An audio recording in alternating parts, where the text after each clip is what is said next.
Eu vou responder a dúvida de uma mãe, que é uma dúvida muito pertinente e uma dúvida muito comum na prática clínica do consultório do dia a dia, que é a respeito de quais exames subsidiários, exames laboratoriais, precisam ser feitos por uma criança que tem suspeita de transtorno do espectro autista. Vejam, essa pergunta não tem uma resposta direta, uma resposta simples. A resposta mais objetiva seria nenhum, porque o transtorno do espectro autista, assim como muitas condições neuropsiquiátricas diversas, o diagnóstico ele é clínico, ele é baseado na aplicação de alguns instrumentos, ele é baseado em critérios diagnósticos que constam de alguns manuais de neuropsiquiatria.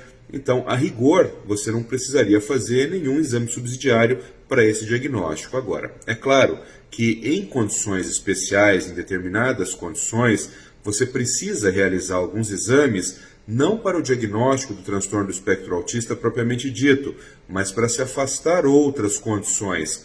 Vou dar um exemplo. Uma criança tem uma suspeita de transtorno do espectro autista e no exame neurológico você acha uma alteração. Sei lá, a criança tem um estrabismo, ou na hora do exame físico, a criança tem uma perda de força muscular numa mão, ou ela tem uma assimetria dos reflexos, ou tem uma assimetria facial, enfim, ela tem alguma característica clínica que sugere que possa haver alguma coisa além do transtorno do espectro autista. Nesse caso, você vai solicitar exames, mas entendam, você não está investigando o transtorno do espectro autista, você está investigando condições comórbidas ao transtorno do espectro autista.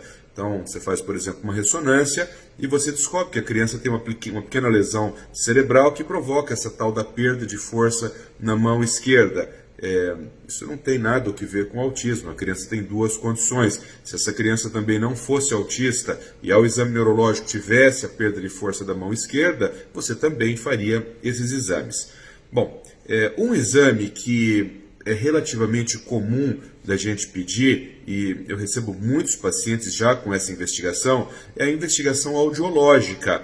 Então, claro, a primeira manifestação do autismo em muitos bebês é o atraso do desenvolvimento da fala.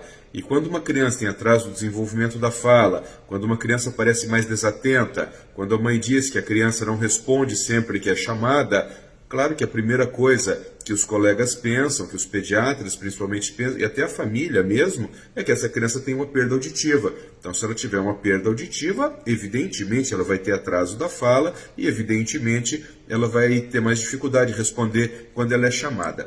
Aí tem uma coisa que eu sempre faço durante a consulta, pessoal, que eu acho que fica muito fácil, que eu digo assim, bom, mas quando a senhora chama, ele não vem. Mas e se ele estiver no quarto e a senhora ligar o desenho animado que ele gosta na sala? Aí a mãe diz assim, daí ele vem correndo. Bom, ou você é surdo ou você não é surdo, ou você tem perda auditiva ou você não tem perda auditiva.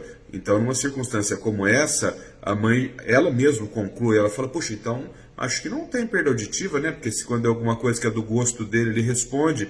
Então, nesses casos também, muitas vezes, você não precisa realizar uma investigação audiológica. E eu digo isso, pessoal, porque aqui no Brasil, tudo é difícil, tudo é caro, existem muitas cidades que não têm bons serviços para investigação audiológica, você pode ter muita dificuldade para fazer um BERA, um potencial evocador auditivo de tronco cerebral, então você tem que ter alguns recursos, alguns artifícios para ver quando você realmente não precisa fazer nenhum exame. Um outro exame que é muito comum de ser solicitado é o eletroencefalograma. Aí há uma discussão gigantesca na literatura, porque nós sabemos que de 30% até 60% das crianças com autismo nível 2 e 3 têm alguma alteração no eletroencefalograma. Essa alteração ela pode ser uma alteração às custas de desorganização da atividade de base, ela pode ser uma alteração às custas de surtos de ondas lentas focais, ela pode ser uma alteração às custas da presença de descargas epileptiformes. Quando você tem uma criança com transtorno de espectro autista, você pede um eletroencefalograma e vem descargas no exame, você acabou de criar um outro problema. Porque, habitualmente, nós não tratamos com drogas antiepiléticas crianças que tenham descargas no eletroencefalograma, desde que elas nunca tenham tido crises.